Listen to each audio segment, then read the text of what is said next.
मैं आज आप लोग के समक्ष 2025 बोर्ड एग्जाम में भूगोल विषय में आने वाले कुछ महत्वपूर्ण 10 क्वेश्चन का डिस्कशन करने जा रहा हूं, जिसमें ये जो 10 क्वेश्चन है ये बहुत ही संभावित प्रश्न है।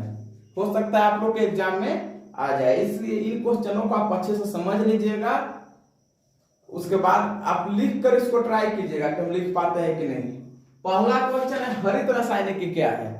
हरित रासायनिकी वैसी प्रक्रिया है जिसके तहत हम किसी भूमि का उपज को बढ़ाने के लिए हम उन्नत किस्म के बीज उर्वरक का इस्तेमाल करते हैं ताकि किसी खेत का या कृषि का उपज बढ़ सके। इसका नाम ही छिपा हुआ है हरित रासायनिकी। हरित माने हरा भरा, अर्थात खेत को हमको क्या बनाना है? हरा भरा बनाना है। और किसी भी खेत को हरा भरा बनाने के लिए हम उसमें उन्नत किस्म के बीज या उन्नत किस्म के खाद उर्वरक का प्रयोग करेंगे तो वह खेत क्या होगा? हरा भरा ही रहेगा। इसलिए हरित रासायनिकी उसे कहेंगे या वैसी प्रक्रिया जिसमें उन्नत किस्म के बीज और उर्वरक का प्रयोग करके कृषि उत्पादकता को बढ़ाया जा सकता है, उसे हम हरित रासायनिकी कहते हैं। अगला क्वेश्चन है, बरानी या वर्षा आधारित कृषि। बरानी या वर्षा आधारित कृषि उसे कहते हैं जो कृषि पूर्ण रूपेण क्या हो? वर्षा पर ही निर्भर हो। जो कृषि पूर्ण रूपेण किस पर निर्भर हो? वर्षा पर ही निर्भर हो तथा जिसे पर्याप्त मात्रा में वर्षा के जरूरत हो, उसे हम लोग बरानी या वर्षा आधारित कृषि कहते हैं। यानी कि जिस फसल के लिए सिंचाई के कोई अन्य साधन उपलब्ध नहीं हो और पूर्ण रूपेण वह किस पर निर्भर हो? वर्षा पर निर्भर हो, उसे वर्षा आधारित कृषि हम लोग कहते हैं। अगला क्वेश्चन है, भारत में घटते लिंगानुपात के कोई दो कारण। भारत में घटते लिंगानुपात के कोई दो कारण। लिंगानुपात का अर्थ होता है पुरुष और महिलाओं के बीच का अनुपात। यहां पर हमारे देश में कहीं कहीं देखा जाता है कि 1000 पुरुषों की संख्या कितने हैं? 1000 और महिलाओं की संख्या है मात्र 900। कहीं कहीं पर ऐसा रेशियो है। हम एक एग्जाम्पल के तौर पर लिए हैं, यह कोई निश्चित आंकड़ा नहीं है। आप लोग को समझाने के लिए कि लिंगानुपात किसे कहते हैं बताने के लिए आप लोग को हम बता रहे हैं, समझाने के लिए। 1000 पुरुष रहेंगे, 900 महिलाएं रहेंगे, तो यहाँ पर लिंगानुपात क्या है? कम है। क्या है? कम है, क्योंकि 10 पुरुषों पर मात्र 9 महिलाएं। 10 पुरुषों पर मात्र 9 महिलाएं। कहीं कहीं संख्या और कम है। तो भारत में सबसे कम लिंगानुपात है हरियाणा का। हरियाणा राज्य का सबसे कम लिंगानुपात है। लेकिन क्वेश्चन है क्या? भारत में घटते लिंगानुपात। तो भारत में भाई लिंगानुपात इतना घट रहा है, इसके पीछे क्या कारण है, रीजन है? तो सबसे पहला रीजन हम मानते हैं अशिक्षा को।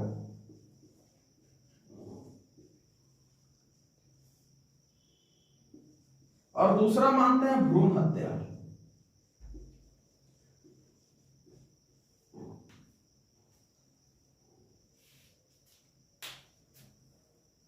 पहला शिक्षा, दूसरा भ्रूण हत्या।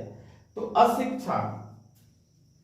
अशिक्षा के कारण क्या होता है कि हमारे समाज में जो बेटियां हैं उन्हें बेटों के मुकाबले कम आंका जाता है। बेटों के मुकाबले कम आंका जाता है। लोग बेटियों को क्या समझते हैं? बोझ समझते हैं। और अधिकतर ऐसी मानसिकता जो है अशिक्षित व्यक्तियों के अंदर ही पाया जाता है। तो पहला कारण क्या हो गया है? अशिक्षा। दूसरा कारण है भ्रूण हत्या। लोग क्या करते हैं कि गर्भवती स्त्री होती है उसके गर्भ का जांच कराते हैं। गर्भ का क्या कराते हैं? जांच कराते हैं। जैसे ही उनको पता चलता है कि इसके गर्भ में क्या है? लड़की है, उसे मार देते हैं। क्या करते हैं? मार देते हैं। इस प्रकार की हत्या को हम लोग क्या बोलेंगे? भ्रूण हत्या। तीसरा कारण दहेज प्रथा भी हो सकता है।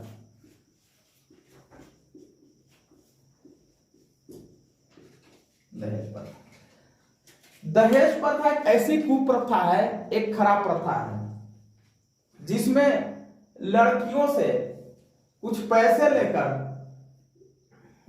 लेकर या कुछ मत कहिए, अब तो बहुत सारा लिया जा रहा है, काफी धन लेकर, उसको आप काफी धन लेकर बोलिए, काफी धन लेकर उनसे शादी किया जाता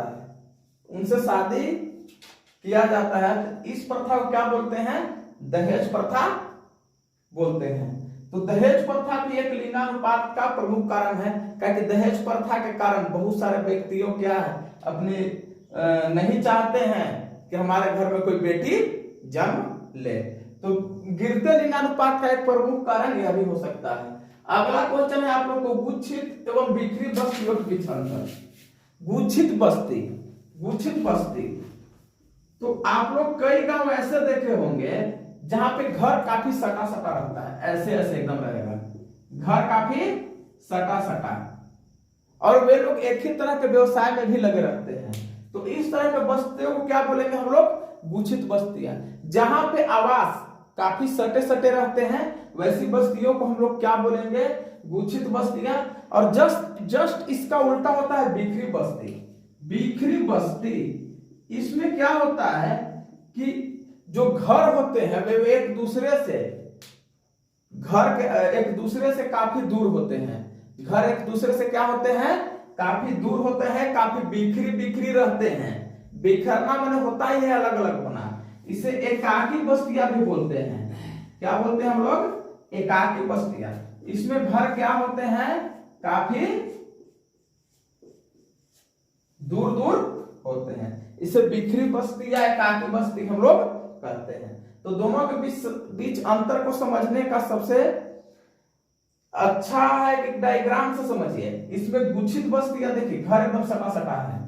जो गुच्छित बस्तियां होती है उसमें घर क्या होता है? काफी सटा होता है। और बिखरी बस्तियों में घर क्या है? काफी हटा है। अर्थात गुच्छित बस्तियों में जो आवास होते हैं वो काफी सटे होते हैं, जबकि इसके विपरीत बिखरी बस्तियों में जो आवास होते हैं वे क्या होते हैं? बहुपक्षीय व्यापार। इसमें जो है व्यापार जो है दो या दो से अधिक देशों के बीच में होता है, उसे हम लोग बोलते हैं बहुपक्षीय व्यापार। जब दो देशों के बीच में व्यापार होगा तो दोनों देशों की अर्थव्यवस्था में क्या होगी? काफी सुधार होगी। क्या व्यापार होने से सभी देशों को क्या होता है? जो देश में व्यापार होता है आपस में आदान प्रदान करके व्यापार करते हैं हम लोग, वस्तुओं का आदान प्रदान करके, तो देशों को क्या होता है? इनकम होता है टैक्स के रूप में, कर के रूप में। अगर कोई वस्तु किसी दूसरे देश से हमारे देश में आती है तो हम उस वस्तु पर क्या लेते हैं? टैक्स लेते हैं। और हम अगर कोई वस्तु किसी दूसरे देश में भेजते हैं तो वह देश, जिस देश में हम लोग भेजते हैं, वह देश क्या लेता है? उस वस्तु पर क्या लेगा? टैक्स लेगा। तो इस तरह हम कह सकते हैं कि वस्तुओं के आदान प्रदान करने से देशों के क्या अर्थव्यवस्था में सुधार होता है। अतः बहुपक्षीय व्यापार उसे कहते हैं जब दो देश या दो से अधिक देश आपस में वस्तुओं का क्या करते हैं? आदान प्रदान करते हैं। वस्तुओं एवं सेवाओं का क्या करते हैं? आदान प्रदान करते हैं। तो उसे क्या कहते हैं हम लोग? बहुपक्षीय व्यापार। और इससे किसी देश की अर्थव्यवस्था में क्या होती है? सुधार होती है। आगे है क्वेश्चन पर्यटन के दो लाभ। तो पर्यटन के दो लाभ। पर्यटन का इंग्लिश होता है टूरिज्म या टूरिस्ट प्लेस। पर्यटन स्थल का अर्थ हुआ टूरिस्ट प्लेस। तो जो टूरिस्ट प्लेस होता है वो घूमने वाला जगह होता है, जहां पर हम लोग क्या करते हैं? अपने मन के थकान को दूर करने के लिए उस जगह पर जाते हैं। तो उसे क्या बोलते हैं लोग? पर्यटक स्थल बोलते हैं। ठीक है। तो भाई इसका कुछ लाभ भी है। लाभ यह है, पहला लाभ है रोजगार, और दूसरा लाभ है सांस्कृतिक आदान प्रदान।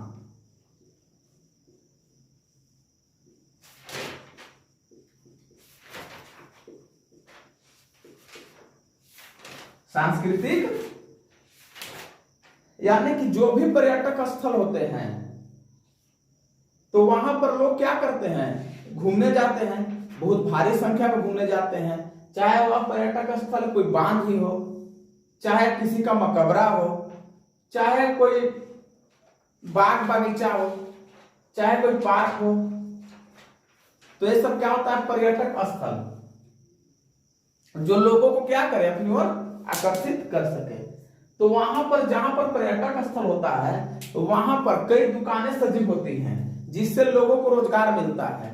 वही लोगों को आने जाने के लिए कई परिवहन के साधन जैसे टेम्पू वगैरह चलते हैं, तो इससे भी लोगों को क्या मिलता है, रोजगार मिलता है। दूसरा है सांस्कृतिक आदान प्रदान। सांस्कृतिक आदान प्रदान कैसे होता है भाई, तो जिस पर्यटक स्थल पर हम लोग घूमने जाते हैं, जब घूमने जाएंगे तो वहां के रहन सहन, बोल भाषा, इस सब का क्या करते हैं हम लोग, उसको जांचते हैं, परखते हैं तथा उसको सीखने की कोशिश करते हैं। उसके बारे में आकर हम लोग अपने तरफ चर्चा करते हैं।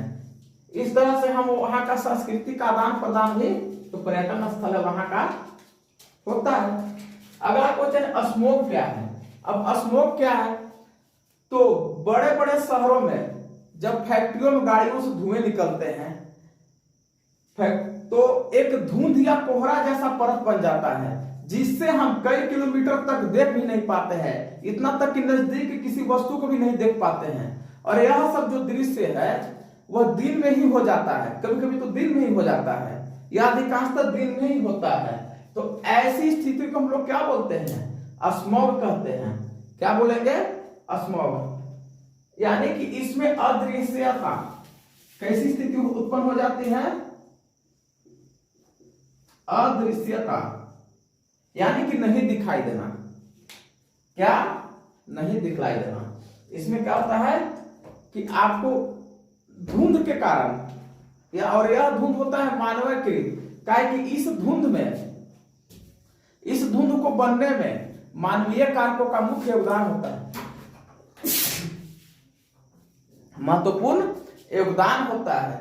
जैसे इस तरह का धुंध जो है, गाड़ियों से निकलने वाले धुएं, फैक्ट्रियों से निकलने वाले धुएं तथा अन्य प्रदूषण के कारण होता है।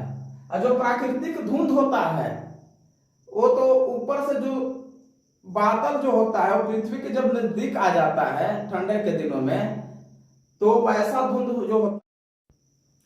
आधारभूत उद्योग, वैसा उद्योग जिसका उत्पादन पर कई अन्य उद्योग निर्भर रहते हैं, जिसका उत्पादन अन्य उद्योगों के लिए कच्चा माल होता है। और कच्चा माल उसे कहते हैं जो शुरू में लगाया जाता है किसी उद्योग को चालू करने में।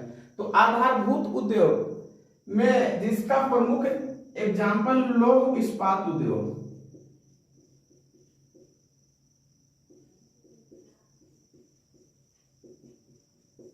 लोहा के बड़े बड़े फैक्ट्रियों में हम लोग अधिकांशतः देखते हैं कि वहां पर कई मशीनें बनती हैं, जिसमें किसी का आकार बहुत बड़ा होता है तो किसी का आकार बहुत छोटा होता है।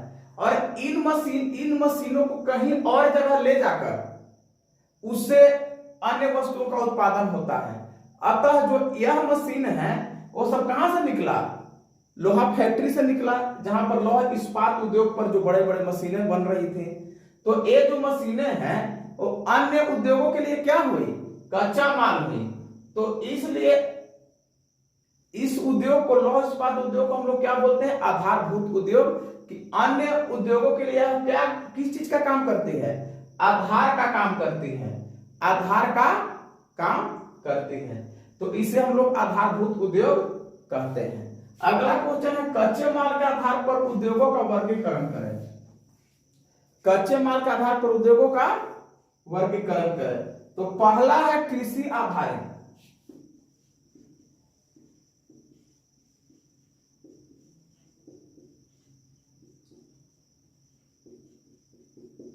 कृषि आधारित उद्योग, दूसरा